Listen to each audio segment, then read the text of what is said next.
Rebirth of mysterious crazy so episode 16। मन्नत ईशा के कमरे से अपने कमरे की तरफ जा रही थी, तभी उसका कोई हाथ पकड़ एक तरफ खींच लेता है। ये देख मन्नत हड़बड़ा जाती है। अगले ही पल वो किसी की सीने के करीब महसूस करती है। उसके फिंगरेंस महसूस करते ही उसके हाथों की मुट्ठियां कस जाती हैं और अगले पल वह झटके से दूर होना चाहिए, पर सामने खड़ा इंसान जो कोई और नहीं मानिक था, उसके हाथ को पकड़ फिर से खुद के करीब खींच लेता है। ये देख मन्नत उसे घूरते हुए बोली, क्या है और यह सब क्या हरकत है? ये सुन मानिक बोला, वही तो मैं पूछना चाहता हूँ कि यह सब क्या है। ये सुन अगले ही पल मन्नत उसके सीने पर हाथ रख उसे झटके से दूर करते हुए बोली, और हाँ, एक बात कान खोल कर सुन लीजिए, ये सब जो अपनी ओछी हरकत है ना जाकर अपनी गर्लफ्रेंड के साथ करिएगा, ना कि मेरे साथ। रिश्तों की मर्यादा को हमेशा याद में रखिएगा। ये बोल वह जाने लगती है। वही मानिक जिसका सुबह से दिमाग खराब था, उसे ये सब सुनने की उम्मीद नहीं थी। वो कुछ ऐसा कहेगी वो सुबह से ही सोचे जा रहा था, और अब जब वो मन्नत से बात करना चाह रहा था तो मन्नत की यह बातें सुन तो जैसे उसका दिमाग ही खराब हो जाता है। वो अगले ही पल झटके से मन्नत के हाथ को पकड़ फिर से खुद के करीब खींच लेता है और अगले पल पीछे से कमर से पकड़ उसे खुद के करीब कर लेता है। ये होते ही मन्नत उसके लगभग सीने से लग जाती है। मानिक के सांसों को वह अपने घर गर्दन, गालों और अपने कानों पर महसूस कर सकती थी। यह महसूस करते ही वो अपनी आंखें बंद कर लेती है। तो मानिक बोला, ये जो तुम सुबह से मुझे इग्नोर कर रही हो उसे बिल्कुल भी अच्छा नहीं लग रहा। ये सुनते ही जैसे मन्नत अपने होश में आती है और अगले पल मानिक को खुद से छुड़ाते हुए बोली, मुझे नहीं लगता कि मैंने आपको इग्नोर किया, और बल्कि मैं तो आपको खाना भी अच्छे से खिलाया। ये सुन मानिक बोला, वही तो, तुम इतने अच्छे से कैसे पेश आ सकती हो? ये सुन मन्नत वैसे ही उसकी बाहों में खड़ी उसे अजीब नजर से घूरते हुए बोली, अजीब है, मैं आपसे अच्छे से पेश आ रही हूं तो कमियां, अच्छे से पेश ना आओ तो कमियां। ये सुन मानिक फिर से बोला, मेरे कहने का मतलब है कि पिछली रात जो भी हुआ तुम्हें मेरे साथ बुरे से पेश आना चाहिए था, फिर तुम इतने अच्छे से पेश कैसे आ रही हो? मानिक का ये हाल देख मन्नत को हंसी भी आ रही थी और दुख भी हो रहा था। वह मानिक से खुद को छुड़ाने लगती है तो मानिक उसे और कसकर पकड़ते हुए बोला, जब तक तुम मेरे सवालों के जवाब नहीं दोगी मैं तुम्हें नहीं छोड़ने वाला। ये सुन मन्नत जो खुद से छूटना बंद कर देती है और उसकी तरफ देखते हुए बोली, ठीक है तो कान खोलकर ध्यान से सुन लीजिए। अभी कल आपने बताया कि मैं जिस फीलिंग से आपको समझ रही थी वह आप नहीं है, और जो इंसान मेरे करीब था वह अब इस दुनिया में नहीं है, तो फिर जो इस दुनिया में ही नहीं है उसके बारे में सोचकर रोने से क्या ही फायदा? किसी के जाने से जिंदगी रुक थोड़ी ना जाती है। ये सुन तो मानिक के ऊपर जैसे बम फूट पड़ता है। मन्नत से उसे कुछ ऐसे सुनने की उम्मीद नहीं थी। वह गुस्से में उसे देखते हुए बोला, कहना क्या चाहती हो तुम? क्या तुम्हारा प्यार उसके लिए मर गया? ये सुन मन्नत बोली, मरा है या नहीं मुझे नहीं पता, और मैं इतना जानती हूँ कि जब इंसान का वजूद ही खत्म हो जाए इस दुनिया से तो उस इंसान के लिए रोकर गिड़गिड़ा कर क्या ही फायदा। ये बोल अगले ही पल मन्नत मानिक के हाथों के ऊपर जोर से काटती है तो मानिक के मुंह से चीख निकल जाती है और उसके हाथ ढीले पड़ जाते हैं। तो मन्नत उससे खुद को छुड़ाने हुए उसे उंगली दिखाते हुए बोली, और हाँ, अगली बार यह हरकत करने की कोशिश मत करिएगा, नहीं तो आज काटा है, अगली बार क्या करूंगी इसका अंदाजा खुद लगा लेना। ये बोल मन्नत वहां से चली जाती है। मन्नत का ये बदला रूप मानिक को जैसे पच नहीं रहा था। वो भोली भाली मन्नत कब से इतनी जंगली बिल्ली बन गई? यह बोल मानिक अपने उन हाथों को देखा जहां मन्नत ने काटा था। अगले ही पल उस काटे हुए हिस्से को देख मुस्कुराता है और अपने होठों के करीब ले जाने लगता है। तभी मन्नत की कही हुई बातें याद आती है कि जो इंसान चला गया उसके लिए रोकर क्या ही फायदा। ये सुनते ही अगले ही पल मानिक अपने हाथ को दूर करते हुए बोला, तुम मुझे इतनी जल्दी नहीं भूल सकती, मैं तुम्हें भूलने ही नहीं दूंगा। मैंने थोड़ा सा दूरी क्या बनाई, थोड़ा सा तुमसे दूर क्या हुआ तुम फिर ऐसे एटीट्यूड दिखाने लगी। जस्ट वेट एंड वॉच, तुम्हें मुझे भूलने की भी सजा अच्छे से दूंगा। ये बोल और गुस्से में पैर पटकते हुए वहां से चला जाता है। अगला दिन सभी गांव के लिए रवाना हो जाते हैं। वही गांव रामपुर जो देखने में पहले एक समय मिट्टी का घर होता था, पर आज काफी जगह पर पक्के मकान हो चुके थे। कहीं कुछ छोटा तो कहीं कुछ बड़ा, पर अभी भी बहुत जगह मिट्टी के भी घर थे। पहले दीक्षित परिवार ही वहां पर जाने वाले थे ताकि वहां पर वो सारी व्यवस्थाएं देख सके। मन्नत भी उन लोगों के साथ ही गई थी। वही माहेश्वरी फैमिली भी अपनी गाड़ियों से अपने गांव के लिए रवाना हो चुकी थी। गांव में जो काफी सालों तक माहेश्वरी परिवार का नाम तो बस सुन रहे थे कि यहां से जाकर उन्होंने अपना बहुत बड़ा बिजनेस खड़ा कर लिया है, पर वो लोग कभी यहां पर आए नहीं थे। जब माहेश्वरी परिवार की गाड़ी एक कोठी के सामने रुकती है तो वहां पर कुछ लोग उनका अभिवादन करते हैं। प्रताप जी बाहर निकलते हैं तो बाहर निकल अपने उस कोठी को देख वह उसे देखते ही रह जाते हैं। जिंदगी में इतने व्यस्त होते चले गए थे कि वो ये जिंदगी तो भूल ही गए थे। माधुरी देवी उस घर को ही देख रही थी, वो उस घर में ब्याह कर जो आई थी। वही प्रताप जी के चाचा के बेटे मिथिलेश महेश्वरी उसी घर में रहते थे और उनके परिवार। जब से उन्होंने सुना था कि वो लोग यहीं से शादी करने वाले हैं तो उन्होंने भी सारी तैयारी कर दी थी। वही सभी वहां पर पहुंचते हैं और कुछ बच्चे बाद में वहां पर पहुंचने वाले थे। घर के बड़े लोग पहुंच चुके थे। उनके वहां पहुंचते ही थोड़ी देर के बाद दो गाड़ियां और वहां पर रुकती हैं, वह भी उनके कोठी के बगल वाले घर पर जो दीक्षित फैमिली का था। यही से तो प्रताप जी और राजनाथ जी की दोस्ती की शुरुआत हुई थी। बचपन से ही एक दूसरे के साथ पले बड़े थे। राजनाथ जी के छोटे भाई सुधीर दीक्षित उस घर को देखते थे। उनकी भी घर ज्यादा बड़ा नहीं लेकिन काफी अच्छा था और अब तो काफी बन भी चुका था। सभी जैसे ही उतरते हैं सुमित्रा जी से सुधीर दीक्षित के बड़ी बहू सुषमा उनकी जाकर पैर छूती है और बाकी सभी के भी। सुषमा जी का एक बेटा और एक बेटी था, बेटा जिसका नाम प्रकाश और बेटी के नाम मीठी था। वही माहेश्वरी परिवार सभी लोग अंदर जाते हैं। अंदर जाते ही उनका स्वागत दिल खोल कर किया जाता है। मिथिलेश माहेश्वरी का भी एक छोटा सा परिवार था, एक बेटा, एक बहू और एक बेटी। बेटा जिसका नाम रितेश, बहू आकांक्षा तो बेटी का नाम राशि था। वहीं मिथिलेश की इकलौती पोती जो रितेश और आकांक्षा की बेटी जिसका नाम पीहू था। पीहू खुशी खुशी सभी से मिलती है। नीति ईशा दोनों ही आ चुकी थी। राजस्व, आशी और मानिक तीनों ही बाद में आने वाले थे। वही मीठी और प्रकाश जो मन्नत को और रूही को पहले से ही जानते थे, वह दोनों ही सारी बातों को सुनाई जा रहे थे। वही मन्नत मुस्कुराते हुए उन सभी की सारी बातों को सुन रही थी और सभी के कपड़े को समेट रही थी। मीठी एक्साइटेड होकर बोली, दीदी क्या आपकी शादी वो बगल वाली कोठी के ही घर में हुई है? ये सुन मन्नत एक बार उसे देखती है और हाँ में सिर हिलाती है। ये देख मीठी खुशी से चहकते हुए बोली, वो तब तो हम उस कोठी में अब कभी भी आ जा सकते हैं। ये सुन मन्नत बोली, क्यों आप उस कोठी में नहीं जाते हो? ये सुन मीठी मुंह बनाते हुए बोली, नहीं पापा का हमेशा मना करते हैं इसलिए हम ज्यादातर घर पर ही रहते हैं, भाई कभी कभी चले जाते हैं वहां पर। यह बोल और मन्नत के कान में धीरे से बोली, वो क्या है ना, भाई को पीहू बहुत ज्यादा पसंद है। ये सुन मन्नत ना समझी में बोली, पीहू कौन है? ये सुनते ही प्रकाश उसके बाल खींचते हुए बोला, कुछ नहीं मन्नत, ये कुछ ज्यादा ही बोलती है। प्रकाश मन्नत से 4 साल बड़ा था और उसके और मीठी में 5 साल का अंतर था।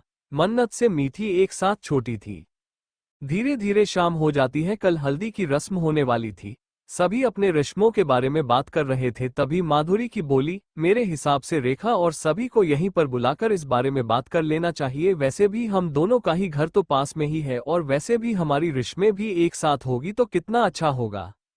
ये सुन सभी हाँ में सिर हिलाते हैं। शाम के समय माहेश्वरी परिवार में ही रात के भोजन का इंतजाम किया गया था। तब तक राघव और सुमित भी पहुंच चुके थे। वही मन्नत भी अब तक माहेश्वरी परिवार के बाकी सभी सदस्यों से मिल चुकी थी। उसकी मुलाकात वहां पर पीहू से भी होती है।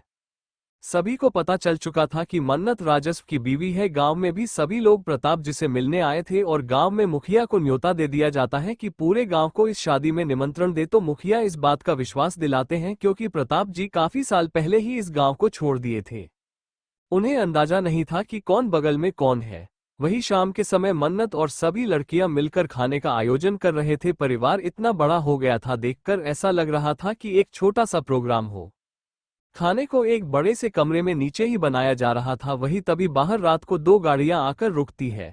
गाड़ियों के रुकते ही उसमें से राजस्व और समर दोनों ही बाहर आते हैं। वहीं दूसरी गाड़ी से मानिक और राशि बाहर आते हैं। बाकी सभी सदस्य और फ्रेंड हल्दी वाले दिन से आने को स्टार्ट होने वाले थे। मानिक एक बार गांव में सभी तरफ नजर घुमाता है।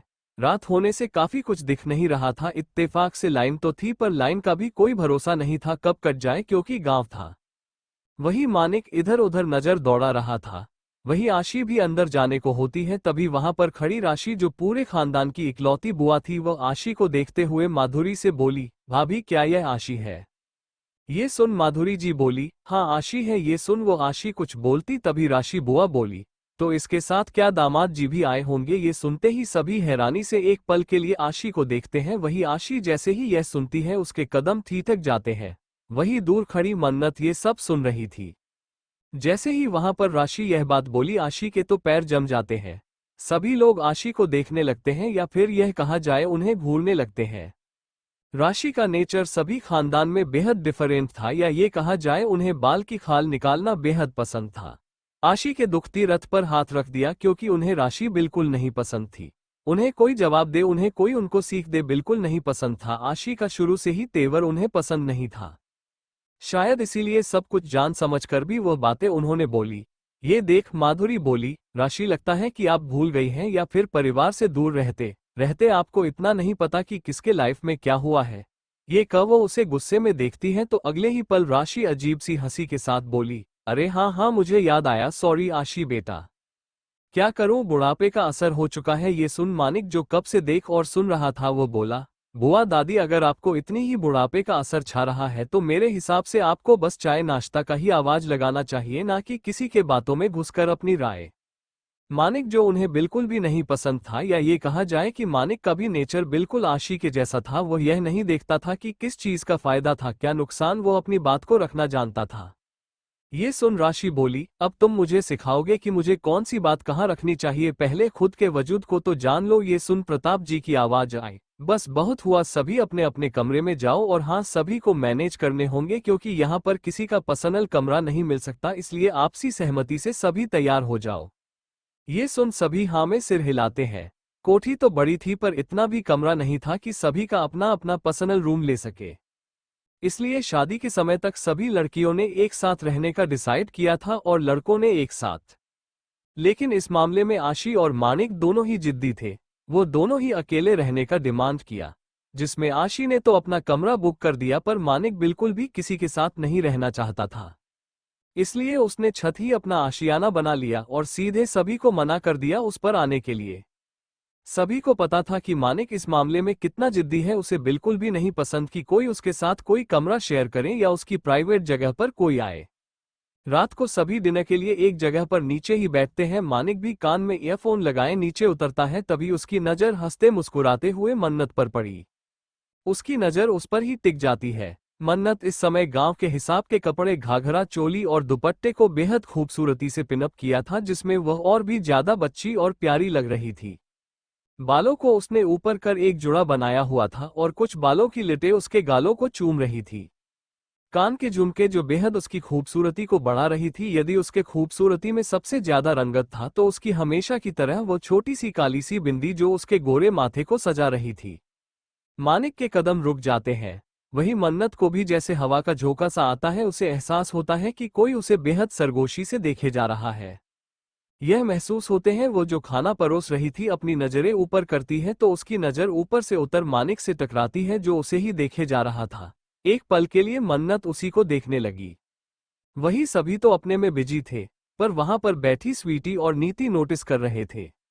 स्वीटी मन ही मन मसोस कर खुद से कहती है, तुझे तो मैं छोड़ूंगी नहीं। पति बगल में बैठा है और नजर किसी और पर है। ये बोलते हुए अचानक उसके दिमाग में कुछ आता है और वो खुद से कहती है, क्या हो जब गांव में ये बात बताई जाए कि भाभी और देवर का कैसा है रिश्ता। ये बोलते हुए उसके चेहरे पर एक अजीब सी स्माइल थी। वही मानिक मन्नत को खुद को एक टक देखते देख अगले ही पल वह उतर कर जाकर एक जगह बैठ जाता है। मन्नत भी अपने नजरें इधर उधर करने लगी थी। मन में भाव उसके जन्म ले चुके थे। उलझी तो रिश्तों में अभी भी वह थी, पर उसने खुद कुछ तो ठाना था जो आज उसके ये आंखें बेईमानी कर रही थी, जिसका सबूत वो बहुत लोगों को दिए जा रही थी। मानिक भी एक जगह बैठकर खाना खाता है। वही पीहू मानिक से बोली, मानिक भाई अगर आप सभी को ऐतराज ना हो तो कल हम आप सभी को लेकर गांव घुमाने ले चलेंगे। आप तो कभी यहाँ आए ही नहीं। मानिक मुस्कुराकर पीहू के सिर को सहलाते हुए बोला, ओके बच्चा। पीहू और बाकी सभी कई फंक्शन में प्रताप माहेश्वरी के घर पर गए थे, बट उन लोगों का यहाँ आना या ये कहा जाए कुछ ऐसा पड़ा ही नहीं कि लोग यहाँ आ पाए। पीहू भी अभी छोटी थी जिस वजह से ना ही कोई फंक्शन नहीं कुछ और। पीहू मन्नत के पास आते हुए बोली, भाभी कल आप भी हमारे साथ चल रही है। ये सुनते ही वहां बैठी राशि बोली, कैसी बात कर रही हो पीहू, ये गांव है और यह गांव की बहू है, क्या यह ऐसे ही बाहर घूमने जाएगी। तुम सभी लड़की लड़कों को जाना हो तो जाओ, भले ही यह शहर में कितना भी चाहे जैसे भी घूम ले, पर गांव में अपनी परंपरा को निभाना ही होगा। ये सुन वहीं बैठा राघव कुछ कहने को होता है कि सुमित्रा उसे आंखें दिखाती है तो वो चुप हो जाता है। सभी डिनर कर अपने अपने जगह पर आराम करने चले गए थे। वही राघव भी सभी लोगों के साथ अपने कोठी में चला गया। वही मानिक छत पर अकेले सोने को और किसी को आने से मना तो कर दिया था, पर अब उसकी हालत बेहाल हो चुकी थी। मच्छरों ने उसे 1 मिनट भी चैन से आराम करने नहीं दिया था। मौसम तो काफी अच्छा था, छत पर मच्छरों ने अपना भरमार दिखा दिया था। राजस्व और समर दोनों ही हाल में ही बैठे लैपटॉप पर कुछ काम कर रहे थे। वही मन्नत जो अपने कमरे में जाने को होती है, तभी किचन से आकांक्षा उसे आवाज देती है तो मन्नत बोली, जी चाची क्या बात है। ये सुनते ही आकांक्षा मुस्कुराते हुए उसे मॉस्किटो किट देते हुए बोली, ये ले जाओ अभी ऊपर, जो मानिक किसी को ना आने की हिदायत दी है। अब सोच रहे होंगे कि कब कौन आ जाए। पहले तो मन्नत समझ नहीं पाती, पर जैसे ही समझ आता है वैसे ही उसके चेहरे पर मुस्कान हो जाती है और वो हाँ मैं सर हिला उस किट को लेकर सीढ़ियों से छत की तरफ चली जाती है। कुछ ही सीढ़ियों के बाद छत था। मन्नत छत पर जाते ही नजरें इधर उधर दौड़ाती है तो देखी एक तरफ बिस्तर लगा था पर वहां पर कोई नहीं था। छत पर अंधेरा था, तभी उसे महसूस होता है कि वहां पर कुछ जलने की रोशनी आ रही है। ये देख समझ जाती है। अगले ही पल उसके चेहरे पर गुस्सा भी आ जाता है। वह आगे बढ़कर जाती है और मोबाइल के लाइट की रोशनी से वह जैसे ही आगे बढ़ी तो मानिक सिगरेट पी रहा था। ये देख झटके से मानिक की सिगरेट को लेती है और दूर फेंक देती है। ये देख मानिक उसकी तरफ देख बोला, यह क्या हरकत है, तुमने मेरी सिगरेट क्यों फेंकी। यह बोल वह अपनी जेब को टटोलते हुए फिर से सिगरेट को अपने मुंह में रखता है। ये देख मन्नत फिर से सिगरेट वह जला पाता उससे पहले ही उसे खींचकर फेंक देती है। ये देख मानिक गुस्से में उसकी बाह को पकड़ उसे रेलिंग से सटाते हुए बोला, ये सब क्या हरकत है, क्यों मेरी मामले में पड़ रही हो। तुमने कहा था ना कि मैं तुम्हारे मामले से दूर रहूं, तो क्या हुआ तुम दूर नहीं रह पा रही हो। ये सुनते ही मन्नत उसे घूर कर देखते हुए बोली, मुझे कुछ शौक नहीं है आपके पास आने का। मैंने पहले भी कहा है, आप जैसे इंसान अगर इस दुनिया में आखिरी भी होते ना तो भी मैं आपकी जैसे इंसान के पीछे नहीं दौड़ती। ये सुन मानिक तिलमिलाते हुए बोला, तुम्हारा कहने का क्या मतलब है, आप जैसा इंसान। मैं तुम्हें कैसा इंसान लगता हूँ। ये सुन मन्नत कुछ सोचते हुए बोली, आप कैसे इंसान है। 1 मिनट, ये कह वो सोचने का नाटक करते हुए बोली, जैसा कि आपके ऊपर टैग लगा है, बिल्कुल ही नकारा, निकम्मा, गैर जिम्मेदार वगैरह वगैरह। ये सुन मानिक चिढ़कर उसे गुस्से में देखते हुए बोला, लगता है मैंने तुम्हें कुछ ज्यादा ही छूट दे दी है, इसीलिए तुम्हारी जुबान चलने लगी है। ये सुनते ही मन्नत झटके से अपने हाथ को छुड़ाती है और अपने हाथ के उस जगह पर सहलाते हुए बोली, और हाँ एक नाम और ऐड कर लेना, दुष्ट दानव। ये कह वो मानिक का चेहरा देखती है जिसका चेहरा अजीब हो गया था। ये देख मन्नत हंसने लगती है और हंसने के साथ साथ ही वो मानिक का चेहरा देखी तो और भी तेजी से हंसने लगी। ये देख मानिक तो एक पल के लिए उसको देखते ही रह गया। अगले ही पल जैसे ही उसे याद आया कि मन्नत उसका मजाक उड़ा रही है, ये देख वो अपने कदम आगे बढ़ता है तो मन्नत 2 कदम पीछे होते हुए बोली, और हाँ इस गलतफहमी में मत रहना कि मुझे आपसे मिलने का कोई शौक है। ये बोल वो मॉस्किटो किट को देते हुए बोली, इसे जला लेना ताकि सुकून से इस पूरे छत पर कब्जा करके सो सको, नहीं तो कहीं सुबह आपका चेहरा देखने लायक भी ना हो। ये सुन फिर से उसको अपना मजाक उड़ाते देख वो फिर से कदम बढ़ाता है। उससे पहले ही मन्नत दौड़कर सीढ़ियों से नीचे चली जाती है। उसके पायलों की आवाज और चारों तरफ गूंज जाती है। मन्नत की यह हरकत देख तो मानिक के दिल में सुकून उतरता है। अगले ही पल उसे वह सारी बातें याद आती है और उन बातों की याद आते हैं उसे याद आता है कि मन्नत इतनी नॉर्मल कैसे हो सकती है।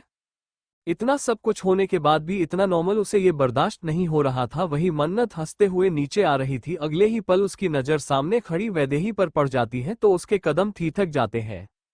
ये देख वैदेही मुस्कुराते हुए मन्नत को खुद के पास बुलाती है। मन्नत जाकर उसके पास खड़ी हो जाती है तो वैदेही मन्नत के सीने से हट गए दुपट्टे को सही करते हुए बोली, बेटा ये गांव है, आप खुद इस गांव के हैं। आप यहाँ पर जरूर आई हुई होंगी या फिर यहाँ के परंपराओं के बारे में सुनी भी होंगी। हमारे गांव के यहाँ पर काफी नाम है।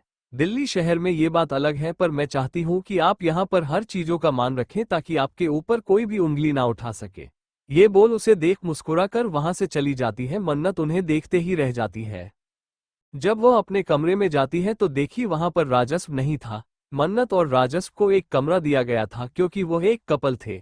बाकी सारे लोग एक साथ रुके हुए थे। मन्नत अपने कमरे में जाती है तो वहां पर बालकनी तो नहीं था, पर वह विंडो को खोल देती है जिससे बाहर की ठंडी ठंडी हवा अंदर आने लगी। वो अभी अभी मानिक के साथ बिताए अपने पलों को याद करने लगती है। उसके चेहरे पर मुस्कान आ जाती है। अगले ही पर वैदेही की बातों को सोचते हुए उसकी मुस्कुराहट गायब हो जाती है। वो वैसे ही खड़ी रहती है, तभी फोन बजाने की आवाज उसके कानों में जाती है। ये देख वो नजरें इधर उधर करने लगी, तभी उसकी नजर बेड पर एक कोने पर पड़े फोन पर जाती है। ये फोन उसका नहीं था, राजस्व का था। अगले ही पल घंटी बंद हो जाती है, फिर उसके बाद फिर से फोन रिंग होता है। ये देख मन्नत फोन को उठाती है।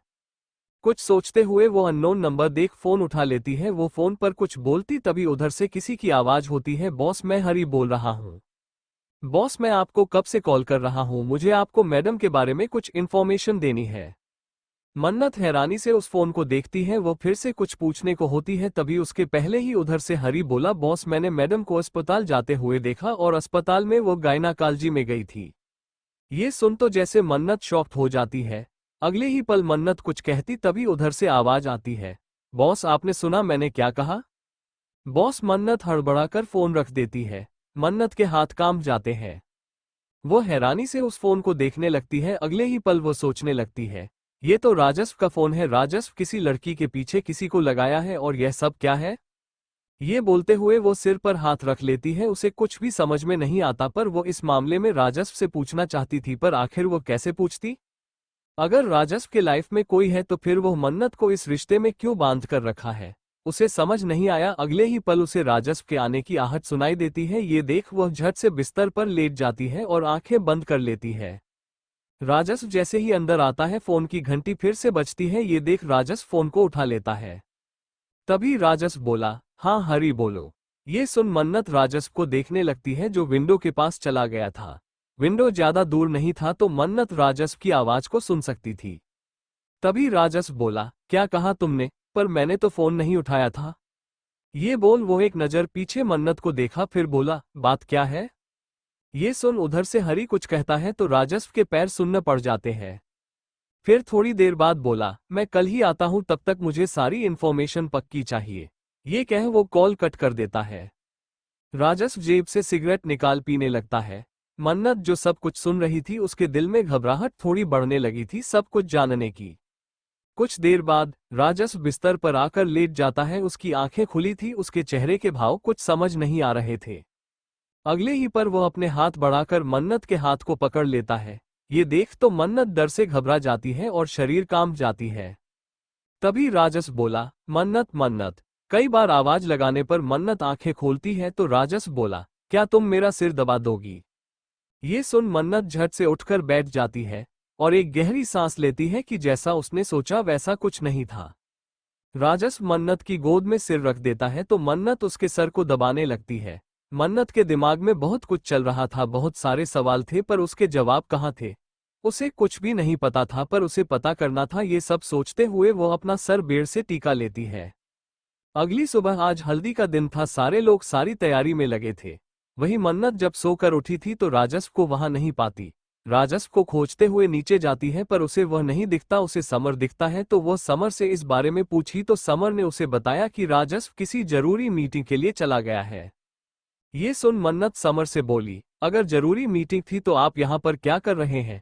ये सुनते ही समर चुप हो जाता है, क्योंकि उसे भी नहीं पता उसके बॉस उसे एक मैसेज देकर वहां से जा चुके थे। ये सब याद आते हैं, वो खुद से ही कहती है, क्या ये कल रात की फोन की वजह से गए थे। मन्नत के मन में काफी कुछ चल रहा था, पर उसे उस बारे में कैसे पता लगे उसे समझ नहीं आ रहा। वही वो कुछ सोचते हुए खुद से बोली, कोई बात नहीं, मैं इस बारे में पता लगा कर रहूंगी। यह बोल वह आकांक्षा के बुलाने पर किचन में चली जाती है और वहां पर हल्दी की तैयारी करने लगती है। वही हल्दी की तैयारी सुमित्रा जी भी जोरों शोरों से कर रही थी। वही राघव छत पर खड़ा कुछ सोचे जा रहा था, तभी उसकी नजर सामने छत पर फोन से बात कर रही आंशी पर गई। आशी पर नजर पड़ते ही वो उसे देखने लगता है। वही आशी भी फोन पर बात करते हुए उसकी नजर राघव पर पड़ती है तो वह बात करते हुए ही उसे देखे जा रही थी। अगले ही पर राघव अपने नजरें फेर लेता है। ये देख आशी के चेहरे पर मुस्कान आ जाती है। नीचे मन्नत हल्दी को पीसते हुए, उसके हाथ में पूरा हल्दी लग चुका था।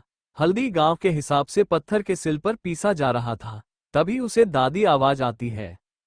कई बार दादी की आवाज लगा ने पर मन्नत बाहर निकलती है। मन्नत ने इस समय लॉन्ग फ्रॉक सूट जो कि येलो रंग का था और उस पर उसने येलो रंग के दुपट्टे को अपने एक साइड करके बंधा हुआ था। तभी वो दादी के बुलाने पर बाहर जाती है और बोली, हाँ दादी आपने बुलाया। ये कह वो आगे बढ़ती है कि तभी उसका पैर सामने रख टेबल में फंसता है और वो धड़ाम से गिरने को होती है। वही उसे ऐसे गिरते देख ईशा और सभी के मुंह से चीख निकल जाती है, पर मन्नत नीचे गिर पाती उससे पहले ही कोई उसे अपनी बाहों में भर लेता है। ये होते ही मन्नत लंबी लंबी सांस लगती है। आज जिस हिसाब से वो गिरने का थी शायद सिर तो फटना ही था। तभी अचानक मन्नत को एहसास होता है कि वह नीचे नहीं गिरी है। यह एहसास होते ही वो अपनी नजरें उठाती है तो उसकी नज़र किसी इंसान से टकराती है। सामने वाला इंसान मन्नत को अजीब नजरों से ऊपर से नीचे तक देखे जा रहा था। अगले ही पल वो शख्स अपने हाथ मन्नत के कमर पर जो पकड़े थे उसे पर कस देता है। यह एहसास होते ही मन्नत झटके से खड़ी होती है और उससे दूर जाने को होती है। तभी वह इंसान बोला, इतनी जल्दी भी क्या है मिस? ये बोल एक नज़र उसके पूरे चेहरे को देख बोला, ओह सॉरी, आप तो मिसेज है। वही उसे खुद को अजीब नजरों से देखते देख मन्नत खुद को छुड़ाते हुए बोली, थैंक यू। ये बोल वो उससे दूर होकर दादी के पास चली जाती है। दादी उसे सही सलामत देख मुस्कुराते हुए बोली, आप ठीक हैं? ये सुन मन्नत हाँ में सिर हिलाई। तभी दादी बोली, मैंने आपको इसलिए बुलाया था कि आप अपनी माँ को फोन कर दीजिए कि वह सभी लोग जल्द से जल्द आए क्योंकि रिश्में भी शुरू होने वाली हैं। ये सुन मन्नत हाँ में सिर हिलाती है। वही ऊपर से खड़ा मानिक ये सब देखे जा रहा था। उस शख्स की बाहों में मन्नत को देख उसकी आंखें सर्द हो गई थी। वही मन्नत किचन में हल्दी का पेस्ट बना रही थी। तभी मानिक वहां किचन में जाते हुए फ्रिज का डोर जोर से खोलता है। ये देख मन्नत मानिक की तरफ देखने लगी पर कुछ नहीं बोलती। ये देख मानिक गुस्से में फ्रिज को बंद कर मन्नत की तरफ देख उसके बाह को पकड़ खुद की तरफ कर देता है। ये देख मन्नत थोड़ी हिचकियाते हुए बोली, यह क्या हरकत है? मानिक कम शब्दों का उपयोग करते हुए उसे भारी आवाज में बोला, वैसे तो तुम्हें मेरी बात माननी नहीं होती है, फिर भी एक बात कान खोलकर सुन लो। अभी तुम जिस इंसान की बाहों में झूल रही थी ना, उससे तुम 100 कदम की दूरी बनाकर रखोगी। ये सुन मन्नत उसे अजीब नजरों से देखते हुए हल्दी को कटोरी में निकालते हुए उसे देख बोली, अभी आपने कहा कि मैं आपकी बात नहीं मानती, तो आपने यह उम्मीद कैसे की कि मैं आपकी बात मानूंगी? और हाँ, किसके पास किससे दूर रहना है ये बताने वाले आप होते कौन है? मानिक गुस्से में दांत पीसते हुए बोला, मैंने तुमसे अभी अभी क्या कहा? मुझे मेरी बात ना मानने वाले लोग बिल्कुल नहीं पसंद। ये सुन मन्नत भी कुछ कहती तभी ईशा अंदर आते हुए बोली, भाभी आपको कब से आवाज दिया जा रहा है, चलिए सभी लोग आ गए हैं। मन्नत हल्दी को उठा मानिक को घूरते हुए वहां से चली जाती है। मानिक खुद से ही कहता है, मुझे ऐसा क्यों लगता है जैसे ही पूरी की पूरी बदल गई है, यह वो है ही नहीं जिसे मैंने देखा था। ये सब सोचते हुए ही उसका मूड खराब होते जा रहा था। वहीं बाहर सारी तैयारियां हो चुकी थी।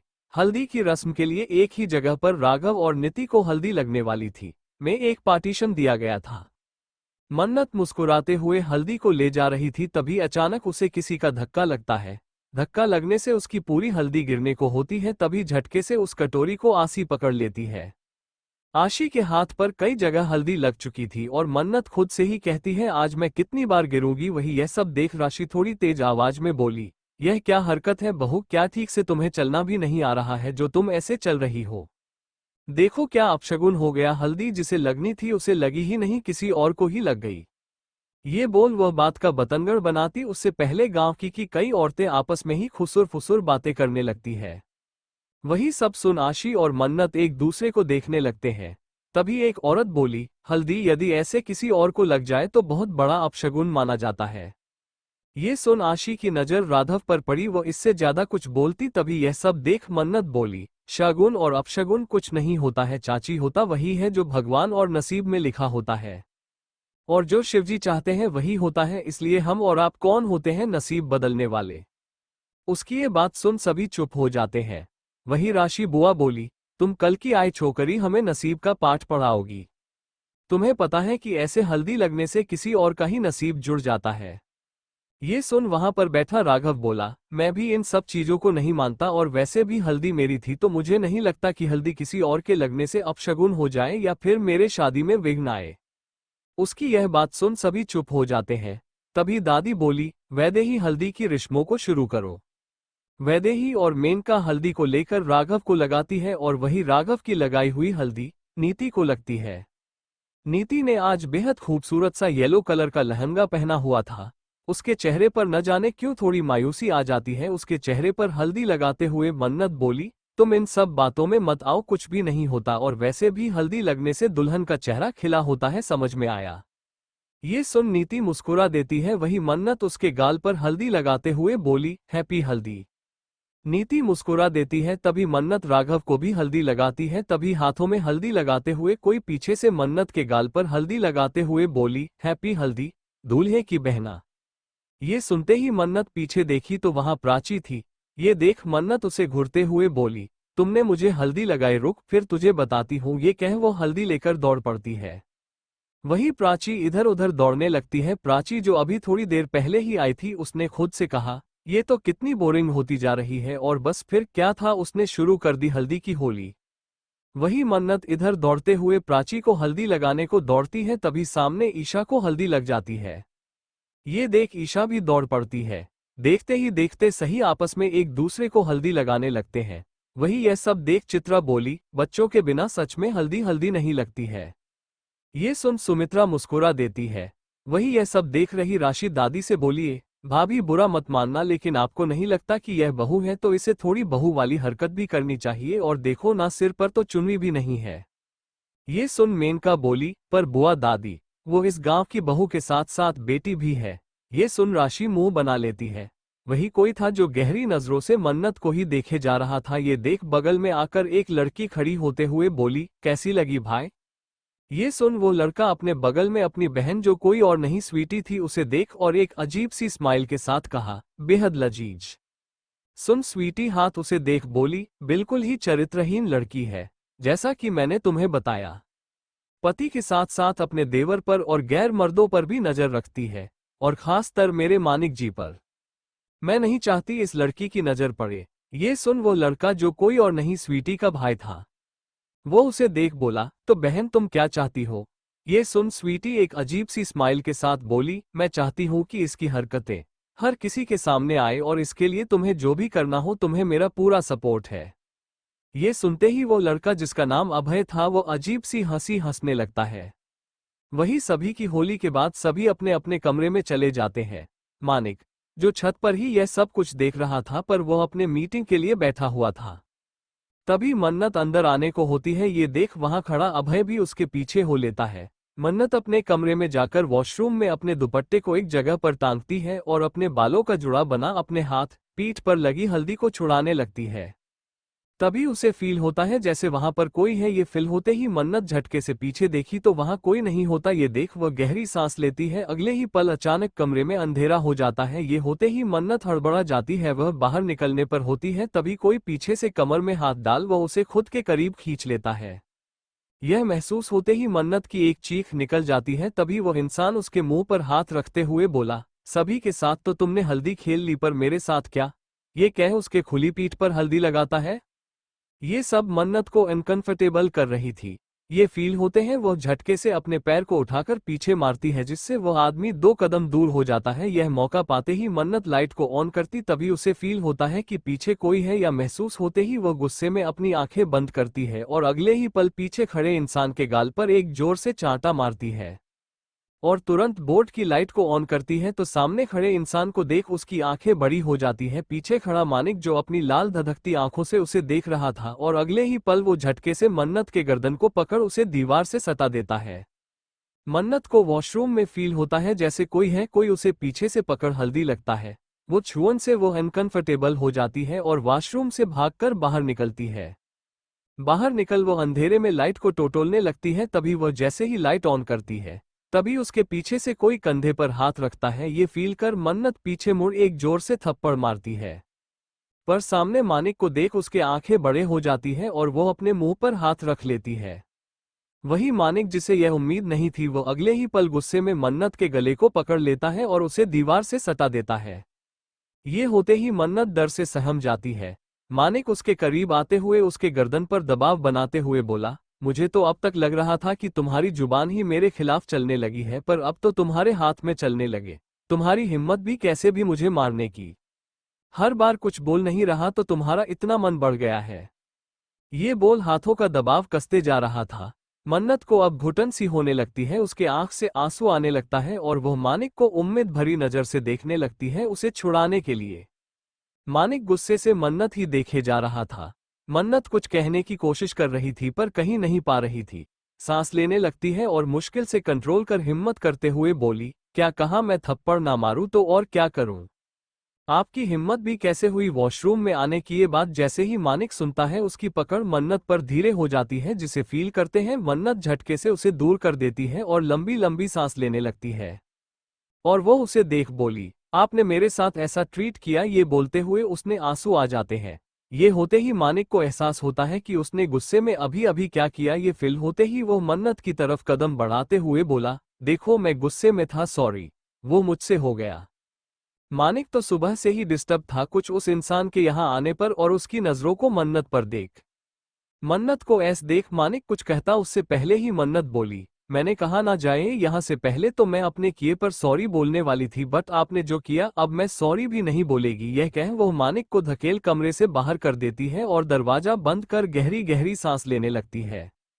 वहीं दूसरी तरफ रुहाना इस समय अपने कमरे में चुपचाप बैठी हुई थी, एक टक बिस्तर पर सामने देखे जा रही थी। उसके हाथ में इस समय प्रेगनेंसी किट थी। उसे देख उसके आंखों में आंसू बह चले, पर उसको देखते हुए उसे राजस्व और अपने साथ बिताए हुए वो पल याद आने लगते हैं, जो राजस्व उसके जबरदस्ती करीब आया था। वह एक बार उस किट को देखती और अगले ही पल उसे राजस्व के उस सारे रूप याद आते ही वह अपने आंसू पोंछकर खड़ी होती है, जैसे कुछ निश्चय कर लिया हो, और अगले ही पल बाहर चली जाती है। उसके गाड़ी से बाहर निकलते ही वो कार जो रुहाना के पीछे था वो राजस्व को फोन लगाकर बता देता है और रुहाना का पीछा करने लगता है। वही लगभग 1 घंटे बाद रुहाना उस हॉस्पिटल के बेड पर पड़ी थी। वो डॉक्टर उसे देखते हुए बोली, आर यू श्योर, आप चाहती हैं ये बच्चा अबॉर्ट हो? रुहाना उसे घूरती है तो डा बोली, मेरे कहने का मतलब है आपको एक बार और सोचना चाहिए और आपको इसमें अपने पति को भी इन्वॉल्व कर लेना चाहिए। ये सुन रुहाना बोली, मेरा कोई पति है नहीं इस बच्चे का, आप बच्चे को अबॉर्ट करिए। ये बोलते हुए उसके आंख से आंसू बह चले थे। डॉक्टर जब आखिरी फैसला रुहाना का सुनती है तो वो हाँ में सिर हिलाती है, पर तभी उस वार्ड का डोर अचानक खुलता है। ये होते ही डॉक्टर और रुहाना दोनों ही उस तरफ देखते हैं तो वहां पर एक शख्स को खड़ा देख उसकी आंखें बड़ी हो जाती हैं। तभी डॉक्टर बोली, कौन है आप और इस तरह बिना परमिशन के आप ऑपरेशन रूम में कैसे आ सकते हैं? ये सुनते ही वहां खड़ा शख्स जो कोई और नहीं राजस्व था, वो उसे डॉक्टर को देख बोला, और आपकी हिम्मत कैसे हुई बिना मेरी परमिशन लिए मेरे बच्चे को अबॉर्ट करने की? ये बात सुनते ही रुहाना झट से उठकर बैठ जाती है, उसके हाथ पैर सुन्न पड़ जाते हैं। वही यह बात जैसे ही डॉक्टर सुनी, वो बोली, बच्चा पर इनके तो नहीं कोई पति है। ये सुन राजस्व अपने कदम आगे बढ़ा, डॉक्टर को घूरते हुए बोला, अगर कोई पत्नी अपने पति से गुस्सा होकर यह कहेगी कि उसका पति नहीं है तो इसका मतलब ये थोड़ी होता है कि उसका पति इस दुनिया में ही नहीं है। ये सुन डॉक्टर को तो समझ ही नहीं आया कि क्या जवाब दे। तभी रुहाना बोली, डॉक्टर, यह इंसान पागल है, यह मेरा कोई पति नहीं है। ये सुनते ही राजस्व गुस्से में रुहाना का हाथ पकड़ते हुए बोला, तो तुम्हारा पति नहीं हूं तो क्या हूं बताओ डॉक्टर को, क्या है हमारे बीच में रिश्ता और कैसे है हमारे बीच के रिश्ते का ये फल? ये सुनते ही रुहाना चुप हो जाती है। तभी डॉक्टर रुहाना को देखते हुए बोली, मेरे हिसाब से आप दोनों को पहले बातें कर लेनी चाहिए, उसके बाद आप हमें डिसीजन बता दीजिएगा। ये सुनते ही राजस्व बोला, मेरा डिसीजन फाइनल है, ये बच्चा अबॉर्ट नहीं होगा। ये कह वो रुहाना को खींचकर उठाता है और उसे लेकर बाहर चला जाता है। रुहाना बाहर कोई तमाशा नहीं चाहती थी, इसलिए चुपचाप वो राजस्व के साथ बाहर चली जाती है। राजस्व उसे गाड़ी में बैठा गाड़ी लेकर निकल जाता है। जैसे ही गाड़ी हॉस्पिटल से बाहर निकलती है, रुहाने चिल्लाते हुए बोली, गाड़ी रोको, पर राजस्व उसकी कोई बात ही सुनता और गुस्से में गाड़ी को चलाया जा रहा था। रुहाना चिल्लाकर बोली, मैंने कुछ कहा तुमसे गाड़ी रोको, पर राजस्व उसकी कोई बात नहीं सुनता और उसे लेकर वहां से निकल जाता है। वहीं दूसरी तरफ लगभग शाम होने को थी। मेनका इधर उधर किसी को ढूंढे जा रही थी, तभी सामने से आ रही है आशी को देख वो बोली, आशी बेटा मेरा एक काम कर दोगी? यह सुनते ही आशी बोली, हाँ चाची बोलिए। तभी मेनका बोली, ये कपड़े ले जाकर सुमित्रा जी के घर पर उन्हें दिखा दो और राघव को उसके नाप भी, क्योंकि हमारे यहाँ लड़की वालों का कपड़ा लड़कों वालों की तरफ से और लड़के के कपड़ा लड़कियों की तरफ से जाता है, और यह अभी अभी मानिक में डिजाइन करवाया है, बस इसकी नाप लेनी है। आशी के चेहरे पर मुस्कान आ जाती है, जैसे वो इसी मौके की तलाश में थी। यह कह उसके हाथ से कपड़ा लेते हुए जी यह बोल वह चली जाती है। सुमित्रा जी के घर पर सभी मेहंदी के फंक्शन के बारे में बातें किए जा रहे थे। वही आशी जैसे ही अंदर आती है, सभी एक दूसरे को देखते हैं। रेखा जी आशी को देखते हुए बोली, ये यहाँ क्या कर रही है? इसे तो देखकर ना मेरा मूड खराब हो जाता है। ये कह सुमित्रा जी रेखा जी को बोली, माँ बस करिए, कैसी बातें कर रही है? ये कह वो खड़ी होते हुए आशी से बोली, क्या हुआ बेटा तुम यहाँ? ये सुनते ही आशी थोड़ी रूड टोन में, मैं ये कपड़े देने आई थी, चाची ने बोला इसे नाप करवाने के लिए। ये सुन सुमित्रा मुस्कुराते हुए बोली, हाँ बेटा बता दो, मैं दे दूंगी राघव को। ये बोल अपना हाथ आगे बढ़ाती है। तभी आशी बोली, आप मुझे राघव के बारे में बता दीजिए, मैं खुद उसे दे देती हूँ। ये सुन रेखा जी कुछ बोलती तभी सुमित्रा बोली, हाँ हाँ क्यों नहीं, वो उधर अपनी कमरे में होगा। ये सुन आशी कपड़े को लेकर चली जाती है। वहीं राघव अपने कमरे में इस समय विंडो के बाहर देखे जा रहा था। हल्दी लगने के बाद वह अपनी लाइफ के बारे में सोचे जा रहा था। तभी उसे महसूस होता है जैसे उसके कमरे में कोई है। वो बिना देखे ही बोला, तुम। ये बोल पीछे मुड़ता है तो आशी बोली, क्या बात है, मेरी आहटों को भी पहचाना जा रहा है। क्या ये हमारे उस करीबी का असर है जो आप हमारी यादों में खोए हैं? उसकी यह बातें सुन राघव उसे देखते हुए बोला, मिस महेश्वरी, मेरे हिसाब से आपको सोच समझकर बोलना चाहिए कि आप क्या बोल रही हैं। आपको शायद इतना भी नहीं पता कि मेरी शादी आपकी बहन से हो रही है। ये सुन आशी उस कपड़े को बिस्तर पर रख बिस्तर पर आराम से बैठते हुए बोली, वही तो मैं सोच रही हूं कि किसी और के साथ शादी, किसी और के साथ ये कॉम्बिनेशन कुछ समझ नहीं आया।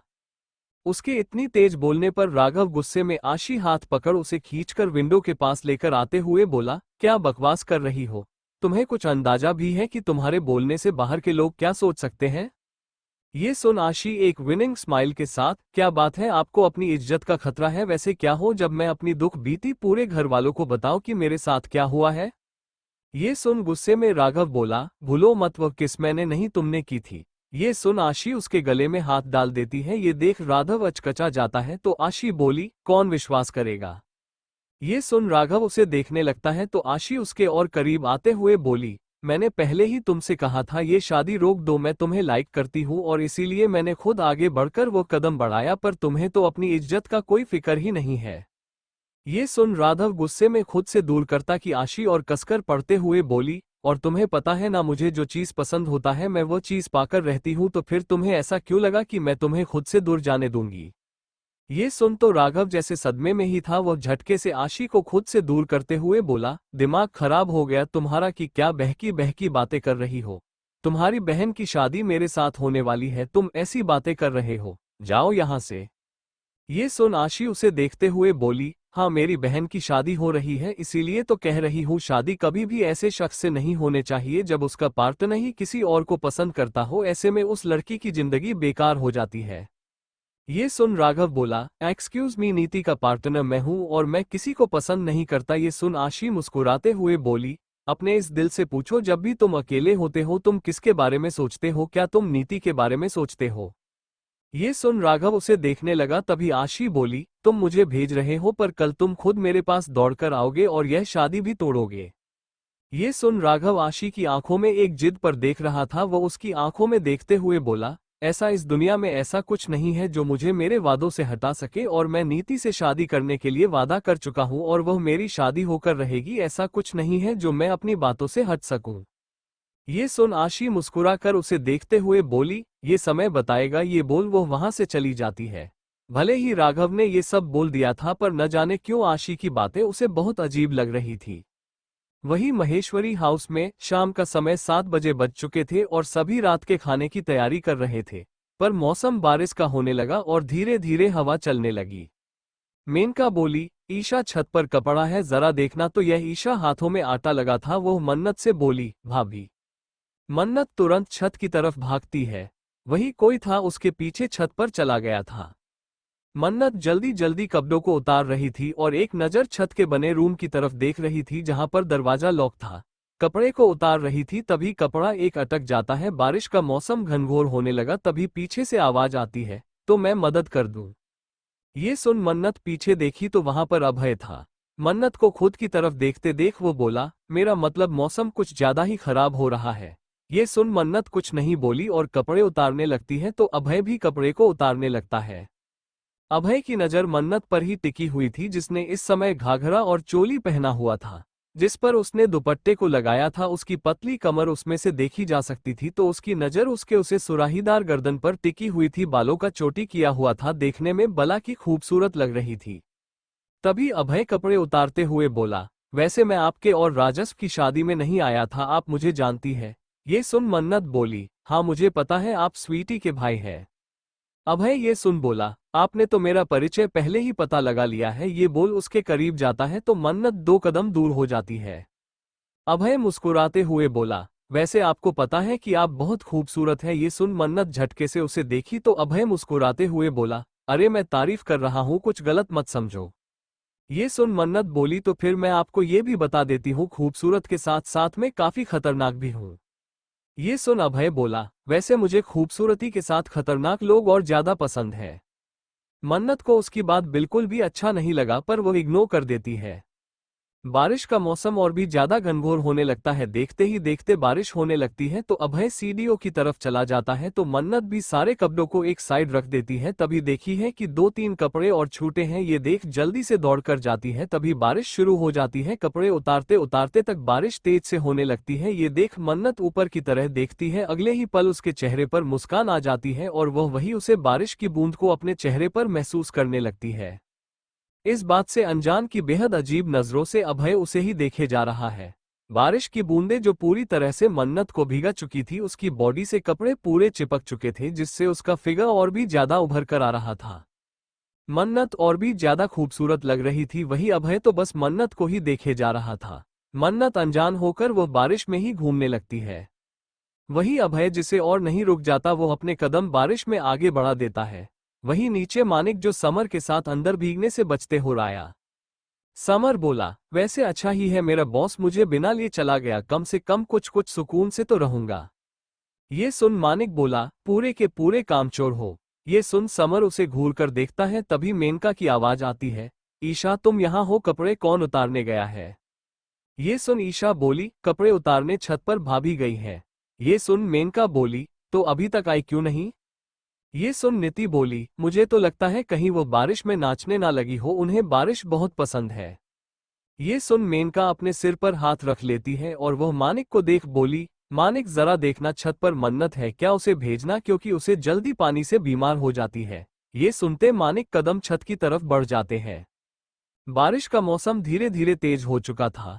वही मन्नत जो कपड़े उतार रही थी, जैसे ही बारिश की बूंदें उसके चेहरे पर पड़ती हैं, वो ऊपर आसमान की तरफ देखने लगती है। देखते देखते वो बारिश में खुद को खोती महसूस करने लगती है। बारिश जो उसे बेहद पसंद था, उस बारिश में हाथ फैला और फील करने लगती है। इस बात से अनजान कि वहां पर कोई था जो उसे गहरी नजर से देखे जा रहा था, जो कोई और नहीं अभय। उसकी नजर जो मन्नत पर बहुत पहले से ही थी, पर बारिश पर भीगने से उसके कपड़े जो उसके शरीर से चिपक चुके थे, वो और भी ज्यादा आकर्षक लग रहे थे। मन्नत खुद में ही खोई हुई थी। तभी अभय अपने कदम आगे बढ़ा देता है। बारिश में वह भी भीगने लगता है। अगले ही पल वह धीरे धीरे वो मन्नत के करीब जाने लगता है। मन्नत जिसकी गोरी पतली कमर, सुराहीदार गर्दन, खुला हाथ, जो उसे बारिश की बूंदें और भी ज्यादा आकर्षित कर सकती थी। ऊपर से उसकी वह पलकें जो बारिश की बूंद में भीगती जा रही थी। अभय की नजर एक टक उस पर ही टिकी थी। वो उसके बेहद करीब जा चुका था। अगले ही पल वह अपने हाथ उसे खुली कमर पर रख पाता, उसके पहले ही उसका कोई हाथ पकड़ लेता है। ये होते ही अभय झटके से उधर देखता है। वही मन्नत भी, जिसे फील होता है कि कोई उसके पास है, वह जैसे ही आंखें खोलती है, उसकी नजर अपने खुद के करीब दो इंसान पर पड़ती है। जा कोई और नहीं, मानिक और अभय था। मानिक ने अभय का हाथ पकड़ा हुआ था और अपनी लाल और गुस्से भरी आंखों से अभय को देखे जा रहा था। ये देख अभय बोला, ब्रो आप यहाँ? वो इतना ही बोला कि मानिक एक झटके से उसका हाथ पकड़ एक तरफ करते हुए बोला, तुम यहाँ क्या कर रहे हो? ये सुनते ही अगले ही पल अभय बोला, ये सवाल तो मैं भी आपसे पूछ सकता हूँ, आप यहाँ क्या कर रहे हैं? ये सुन मानिक उसे घूरते हुए बोला, मैं ऊपर ही फ्लो पर रहता हूँ। ये सुन अभय बोला, हाँ मैं तो मन्नत जी के साथ कपड़े उतारने आया था, पर मन्नत जी हैं कि बारिश में खुद को भी गाए जा रही थी। जब मुझे देखा नहीं गया तो मैं उन्हें रोकने के लिए आ गया। ये बोल एक नज़र फिर से मन्नत को ऊपर नीचे देखा। ये देख मानिक की नज़र मन्नत पर गई, जो अभी भी उन दोनों को ही देखे जा रही थी। मानिक की नज़र जैसे ही मन्नत की शरीर पर पड़ी, उसके हाथों की मुट्ठियां कस जाती है और वह मन्नत को देख बोला, जाओ अपने कमरे में। ये सुन मन्नत अपने कदम पीछे लेते हुए एक बार और घूमते हुए बोली, नहीं, मैं जब तक इस बारिश का आनंद नहीं ले लेती तब तक मैं कहीं नहीं जाने वाली। ये सुनते ही मानिक जोर से चिल्लाता है, मैंने कहा ना जाओ नीचे। मन्नत मानिक की इतनी तेज आवाज और गुस्से भरी आवाज सुन डर से कांप जाती है। अगले ही पल उसकी आंखों से आंसू गिर जाते हैं और वह नीचे भाग जाती है।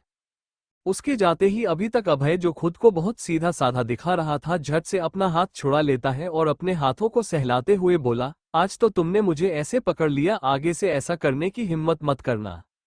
ये देख मानिक आगे बढ़ उसके भीगे हुए कॉलर को पकड़ सही कर कसते हुए बोला, एक बात याद रखना, अपनी नजरें सही जगह रखना, कहीं ऐसा ना हो कि मेरे गुस्से का लौन का निशाना ये आंखें हो। ये सुन अभय तिरछी मुस्कान के साथ बोला, ये तो गलत बात है, तुम भाभी को छुओ, उनसे बातें करो, उनके करीब जाओ, और मैं उन्हें देख भी नहीं सकता। ये सुनते ही मानिक उसके कॉलर को पकड़ कसते हुए बोला, अपने जुबान बंद रखना। ये सुन अभय बोला, क्यों क्यों बंद रखूं जुबान, अगर तुम अपनी नजरें उस पर रख सकते हो तो मैं क्यों नहीं, वैसे भी काफी इंटरेस्टेड हूं तो मैं। ये सुन मानिक उसके मुंह पर एक जोर से मुक्का जड़ देता है। ये होते ही अभय भी गुस्से में मानिक को दूर धकेलते हुए बोला, तुमने मुझे मारा, तुम्हारी इतनी हिम्मत। ये बोल मानिक को मारता उससे पहले ही मानिक ने उसका हाथ पकड़ मरोड़ते हुए बोला, एक बात कान खोलकर सुन ले, उस पर मैं किसी की नजरें भी नहीं बर्दाश्त करता। अगर तेरे घटिया से दिमाग में कुछ भी आया तो कहीं ऐसा ना हो कि तेरी माँ बिन बच्चों की हो जाए। ये कह वो उसे धकेल वहां से चला जाता है। उसके जाते अभय जो अब तक गुस्से में था, अगले ही पल उसके चेहरे पर मुस्कान आ जाती है। अपने होठों के किनारे से अपने खून को साफ करते हुए बोला, बहुत समय से तुझसे बदला लेना चाह रहा था, अब मौका मिला है तो उसे सुध समेत वापस करने का। ये बोल हंसने लगता है। वही मन्नत रूम में जाकर कपड़े चेंज कर लेती है। उसे मानिक का रह रहकर वह गुस्से वाला चेहरा याद आ रहा था। ये देख मन्नत को समझ नहीं आया कि आखिर मानिक का इतने गुस्से में क्यों था। वो सोचे जा रही थी। पीहू उसे आवाज देते हुए बोली, भाभी आप कहाँ हो, चलो सभी आपको बुला रहे हैं। पीहू को देख मन्नत मुस्कुरा देती है। वो पीहू से बात करना चाहती थी पर वो अभी उससे बात कर नहीं पाई थी। रात के डिनर के समय मीठी जो हेल्प कर रही थी मन्नत उसे देख बोली, पीहू एक बात पूछूं। पीहू उसे देखी तो मन्नत बोली, क्या तुम प्रकाश को जानती हो। ये सुनते ही अचानक कलछी पीहू के हाथ से छूट जाता है। ये देख मन्नत उसे गौर से देखने लगती है तो पीहू बोली, आप क्या बात कर रहे हो भाभी, प्रकाश कौन। ये सुन मन्नत खाने को बाउल में निकालते हुए, वहीं जो आपके पड़ोसी है ये कह मन्नत स्माइल देती है। ये देख पीहू झटके से बर्तन का उठा बाहर चली जाती है। ये देख मन्नत खुद से कहती है, तो मतलब आग दोनों तरफ है। डीना हो जाता है। इस बीच मानिक ने मन्नत को देखा भी नहीं, ऐसे ही रात ढल जाती है और सुबह का सवेरा हो जाता है। आज मेहंदी और सगाई की रस्में थी जिसकी तैयारी लोगों ने शुरू कर दी थी। वहीं दूसरी तरफ राजस्व किचन में सुबह का ब्रेकफास्ट बना रहा था। ब्रेकफास्ट बना वो कमरे में जाता है। रूहाना चुपचाप से बैठी हुई थी। वहीं राजस्व है तो पिछली रात को रूहाना ने बहुत कोशिश की पर राजस्व नहीं गया। वही सुबह राजस्व कॉफी बना उसे देता है तो रूहाना अपनी नजरें फेर लेती है। ये देख राजस्व बोला, ये तो गलत बात है, अगर तुम ऐसा खाओगी पियोगी तो हमारे बच्चे पर भी असर होगा। ये सुन रूहाना उसे गुस्से में देखते हुए बोली, क्यों कर रहे हो राजस्व, क्यों कर रहे हो ये सब, थक नहीं जाते हो यह अपनी अच्छाई का नकाब ओढ़ते ओढ़ते। ये सुन राजस्व बोला, करूं ऐसे ही रूप से जीता आया हूं तो यही रूप अच्छा लगता है। ये सुन रूहाना बोली, कब तक मेरे आगे पीछे रहोगे, कभी तो तुम मेरे पीछे से हटोगे और मैं यह अबॉर्शन करवा कर रहूंगी क्योंकि मैं ये पाप की कमाई अपने पेट में नहीं रख सकती। ये सुनते ही राजस्व गुस्से में उसके गर्दन को पकड़ लेता है। ये देख सुहाना उससे खुद को छुड़ाने लगती है तो राजस्व बोला, एक बात कान खोल कर सुन लो, अगर तुमने मेरे बच्चे को गिराने की कोशिश की तो याद रखना जितनी भी फोटो मेरे पास है उसे तुम्हारे दादाजी के यहाँ भिजवा दूंगा और उसके बाद तुम्हें जो करना होगा करना। ये सुन रूहाना झटके से उसका हाथ झटकते हुए बोली, तुम एक गिरे हुए हो, अगर तुम्हें यही सब करना है तो तुम क्यों एक शादी में बंधे हो, तुम्हें बच्चा ही करना है तो क्यों नहीं तुम अपनी बीवी से कर रहे हो। ये बोल उसके आंखों से आंसू आ जाते हैं। ये देख राजस्व उसके आंसू पोंछते हुए बोला, वेरी बैड, रोना बिल्कुल भी नहीं, मैं नहीं चाहता मेरे बच्चे को तुम्हारे रोने का असर पड़े। रूहाना दांत पीसते हुए उसे देखते रह जाती है जैसे वो कुछ कर नहीं पा रही थी। वहीं दूसरी तरफ शाम हो जाती है और शाम के समय सभी संगीत की तैयारी करने लगते हैं। वही मन्नत बार बार राजस्व को कॉल लगाया जा रहे थे। वो पूरी रात ठीक से सो भी नहीं पाई क्योंकि उसे राजस्व के उस कॉल का बार बार उसके कानों में गूंजे जा रहा था। वो खुद से सोचे जा रही थी क्या राजस्व की लाइफ में कोई है, पर वो इस बारे में कैसे पता करे उसे समझ नहीं आ रहा था और ना ही फोन राजस्व उठा रहा था। राघव का मन एकदम ब्लैंक था, उसे समझ नहीं आ रहा था कि वह क्या करे, वो खुद में ही उलझा हुआ था। तभी उसके फोन पर एक कॉल आता है। कॉल आते ही वो देखता है तो उस पर आशी का कॉल था। ये देख वो कॉल कट कर देता है। थोड़ी देर बाद संगीत के रस्म भी शुरू हो जाती है। नीति ने मेहंदी कलर की बेहद खूबसूरत से लहंगे को कैरी किया हुआ था। वही मन्नत ने भी ग्रीन रंग के लॉन्ग फ्रॉक सूट पहना हुआ था जिसमें वह बेहद प्यारी लग रही थी। आज सभी ने एक ही कलर का कपड़ा अपने अपने पसंद के अकॉर्डिंग पहना था। वही मेहंदी लगना शुरू हो जाता है और संगीत रस्म भी साथ में ही शुरू होती है। वही रूही मानिक का हाथ पकड़ते हुए बोली, आपको मेरे साथ डांस करना होगा। ये सुन मानिक मुस्कुरा देता है। सभी एक साथ बैठे होते हैं। वही रूही और मानिक परफॉर्मेंस देते हैं और सभी वहां एंजॉय करते हैं। धीरे धीरे सभी अपने मनपसंद गाने पर डांस करते हैं। पर वही राघव का मन पूरी तरह से उदास था। वह कभी नीति को देखता तो कभी इधर उधर आशी को, क्योंकि आशी ने जो दावा किया था ना जाने क्यों उसे कुछ तो घबराहट सी हो रही थी। वही नीति की नज़र जैसे ही राघव पर पड़ी वह राघव को देख इशारे में ही पूछी तो राघव उसे बस सब ठीक होने का इशारा करता है। वही दूर खड़ा सुमित सब कुछ देखे जा रहा था। सुमित के कंधे पर हाथ रखते हुए स्वाति बोली, तुम ठीक हो? ये सुन सुमित बोला, अपने प्यार को किसी के साथ खुश देखना भी एक अलग ही खुशी देता है। स्वाति उसके कंधे को दबा उसके हाथ को पकड़ लेती है। वही दूर खड़ी नीति की नज़र भी एक बार सुमित पर पड़ी जो स्वाति के साथ खड़ा हो बातें किए जा रहा था। तभी मेहंदी वाली पूछती है, दीदी आपके पति का नाम क्या है? नीति जिसकी नज़र सुमित पर ही थी अचानक ही उसके मुंह से सुमित निकल जाता है। ये होते ही मेहंदी वाली उसके हाथ पर एस नाम लिख देती है।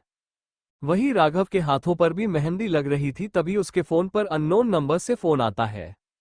वो फोन जैसे ही रिसीव कर कान पर लगाता है उधर से कुछ ऐसा सुनता है कि वो उठकर खड़ा हो जाता है। ये देख सुमित्रा जी बोली, कहाँ जा रहे हो? ये सुन राघव बोला, माँ मेरी मेहंदी हो गई है, कुछ जरूरी काम है, मैं आता हूँ। ये बोल बोल निकल जाता है।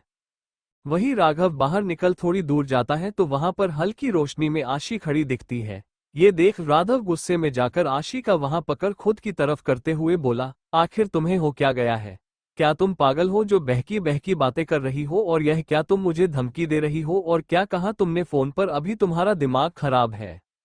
ये सुन आशी उसे देखते हुए बोली, मैंने जो कहा सब सही कहा। ये सुन राघव उसे देख गुस्से में बोला, तुम ये सब क्यों कर रही हो आशी? ये सुन आशी उसे देख बोली, तुम्हें पाने के लिए? ये सुन राघव अपना सिर पर हाथ गुस्से में फेरते हुए बोला, मुझे कभी कभी तो समझ नहीं आता कि क्या तुम उसी खानदान की लड़की हो? तुम्हारा दिमाग खराब है। तुम्हें कोई पसंद आएगा तो क्या तुम ऐसी घटिया हरकतें करोगी? ये सुन आशी उसे देखते हुए बोली, पहली बार लाइफ में मुझे कोई पसंद आया और मेरा दिल उसके लिए धड़का है। मैं बस तुम्हें पाना चाहती हूँ। ये सुन राघव बोला, मैं कोई सामान नहीं हूँ जो तुम मुझे पाना चाहती हो। ये सुन आशी बोली, सही कहा, सामान नहीं हो। सामान होते तो आशी ने कब का तुम्हें खरीद चुकी होती, इसीलिए तो इतनी मुश्किलें हो रही है। सुन राघव उसे देखते हुए बोला, लिसन टू मी आशी, आइंदा से मुझे अपनी घटिया बातों में मत फंसाना। ये बोल वह जाने लगता है। तभी आशी बोली, मैंने जो कहा सच कहा, सोचो कि अगर वो सच पूरे परिवार के सामने आए तो।